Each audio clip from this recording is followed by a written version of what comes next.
లూకాసు వార్త 4వ అధ్యాయము 14వ వచనం నుండి 22వ వచనం వరకు. పిదప యేసు ఆత్మ బలముతో గలిలయ సీమకు తిరిగి వెళ్ళెను. ఆయన కీర్తి ఆ పరిసరములందంతటా వ్యాపించెను. ఆయన వారి ప్రార్థనా మందిరములో ఉపదేశించుచు ప్రజలందరి మన్ననలను పొందుచుండెను.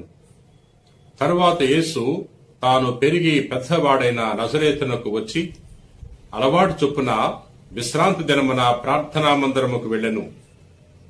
అచట ఆయన చదువుటకు నిలుచుండగా యెషయా ప్రవక్త గ్రంథమును ఆయనకు అందించిరి. ఆ గ్రంథమును తెరవగా ఆయనకు ఈ క్రింది వచనములు కనబడెను. ప్రభు ఆత్మ నాపై ఉన్నది, పేదలకు సువార్తను బోధించుటకై ఆయన నన్ను అభిషేకించెను.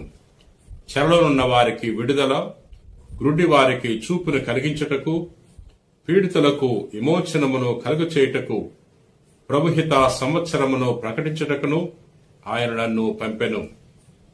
ఇది క్రీస్తు సువిశేషము. క్రీస్తువా మీకు స్తుతి కలుగునుగాక. నేటి సువార్తలో యేసు ప్రభు నజరేతు గ్రామానికి వెళ్లటం గురించి ధ్యానం చేసుకుంటున్నాం. యేసు ప్రభు తన బహిరంగ జీవితాన్ని ప్రారంభించిన తర్వాత అనేక పట్టణాల్లో, గ్రామాల్లో దేవుని యొక్క సందేశాన్ని ప్రకటించి ఉన్నారు.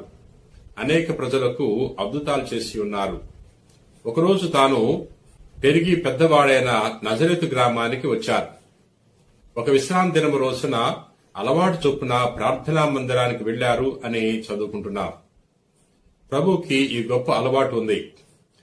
విశ్రాంతి దినము రోజున అలవాటు చొప్పున తాను ప్రార్థనా మందిరానికి వెళ్లి అక్కడ ప్రజలతో తండ్రిని ఆరాధించేవాడు. ప్రియ సహోదరి సహోదర, మనం కూడా ఈ గొప్ప అలవాటును పొందుకోవాలి. గుడికెళ్లే అలవాటును మనం పొందుకుంటే మనకున్న చెడు అలవాట్లు తొలగిపోతాయి.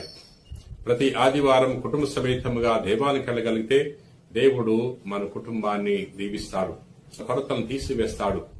మనం బాగా పనిచేసుకోవటానికి శక్తిని, జ్ఞానాన్ని, తెలివితేటలు దయచేస్తాడు. నేను దేవుని కుమారుడు కదా, ఇంటి వద్దే నేను తండ్రిని ఆరాధిస్తాను అనుకోలేదు. నేను కొండ ప్రాంతంలోకి వెళ్లి నిర్జన ప్రదేశంలో నేను తండ్రిని ఆరాధిస్తాను అనుకోలా. ప్రతి విశ్రాంతి దినం రోజున ప్రభువు తూచా తప్పకుండా ఈ నియమాన్ని పాటించేవాడు. తాను నజరేతులో ఉన్న, కఫర్నాములో ఉన్న, బెత్సైదాపురంలో ఉన్న, మరొక గ్రామంలో, పట్టణంలో ఉన్న ప్రభువు తప్పకుండా విశ్రాంతి దినం యొక్క నియమాన్ని పాటించేవాడు.